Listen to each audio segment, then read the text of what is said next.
आंगनाले पवले बानी चौका पोरवले बानी। आंगनाले पवले बानी चौका पोरवले बानी। बेदी बनावले बानी हो कि गजानन आई जैते हमरो आंगनवा आंगनवा सजवले बानी हो कि गजानन आई जैते हमरो भवनवा भवनवा सजवले बानी हो। पंडित बोलवले बानी पोथी बचावले बानी। पंडित बोलवले बानी पोथी बचावले बानी हो कि गजानन आई जैते हमरो आंगनवा हवनवा करवले बानी हो कि गजानन आई जैते हमरो आंगनवा हवनवा करवले बानी हो। मलिया बोलवले बानी फूलहार मांगवले बानी। मलिया बोलवले बानी फूलहार मांगवले बानी। गैया घिव मांगवले बानी दियना जारवले बानी हो कि गजानन आई जैते हमरो आंगनवा नयनवा बिछवले बानी हो कि गजानन आई जैते हमरो आंगनवा हम आसरा लगवले बानी हो। पालना मांगवले बानी फूल से सजवले बानी। पालना मांगवले बानी फूल से सजवले बानी हो कि गजानन आई जैते हमरो भवनवा हम झुलुआ झूलाई बिराउर हो कि गजानन आई जैते हमरो आंगनवा हम आसरा लगवले बानी हो। बेटवा अमर करी दामदा अमर करी। बेटवा अमर करी दामदा अमर करी हो कि गजानन मांग के से नूरवा बनवले रही आचरा पसारी मांगी हो कि गजानन मांग के से नूरवा बनवले रही आचरा पसारी मांगी हो कि गजानन 16 सिंगारवा अमर करी आचरा पसारी मांगी हो कि गजानन नैहर ससुरवा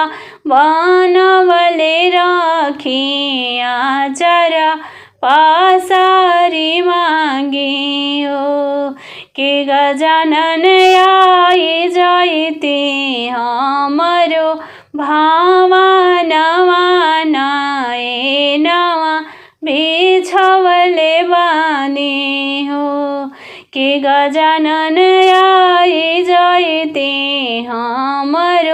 आंगनमा हम आसरा लगवले बानी हो।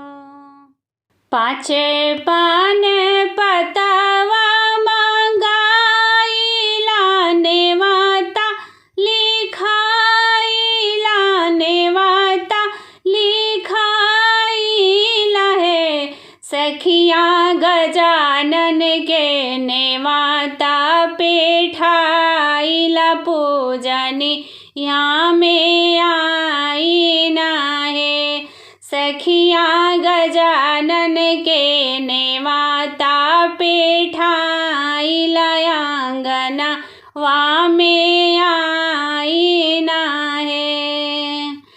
संगवाली आई भी महादेव के औरी गौरा दे के औरी गौरा दे के है गजानन संग संग रिधि सीधी लाइन पूजनी सफल करिए गजानन संग संग रिधि सीधी लाइन पूजनी सफल करिए।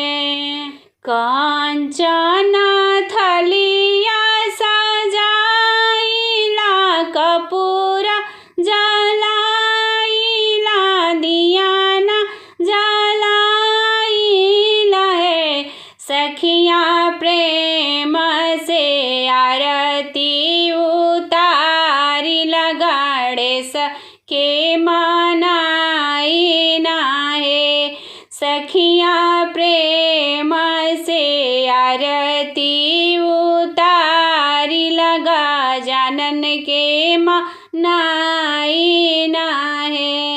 पान फूल फलवा मंगाइला भोगावा लगाइला भोगावा लगाइना है सखिया निहुरी निहुरी पौआ लागी न मांगन एक मांगिना है सखिया निहुरी निहुरी पौआ लागी न मांगन एक मांगिना है।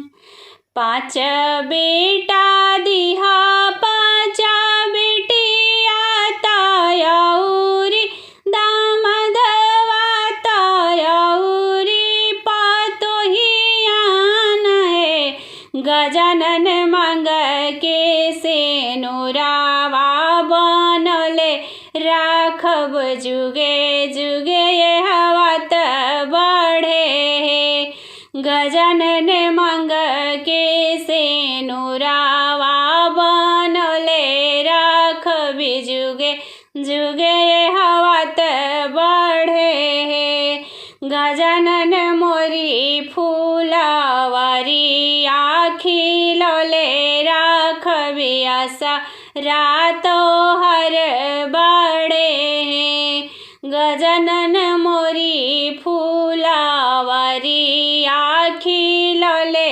राखबी आशा रातो हर बड़े है।